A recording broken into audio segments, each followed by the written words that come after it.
মা দুর্গাকেও বলেছিলাম, মা তোমার ত্রিশূলটা, এই বাংলায় প্রচুর ধর্ষক বেড়ে গেছে, কোনো বোন কন্যা সুরক্ষিত নয়। এই ধর্ষকদের শেষ করার জন্য মা কালীর খড়গটাও লাগবে।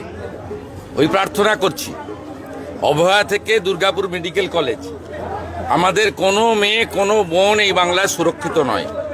মা দুর্গার ত্রিশূল আর মার কালীর খড়গটা লাগবে এই ধর্ষকদেরকে শেষ করার জন্য।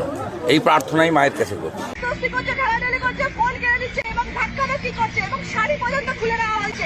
আপনাদের উপর কি শারীরিক নির্যাতন চালানো হয়েছে?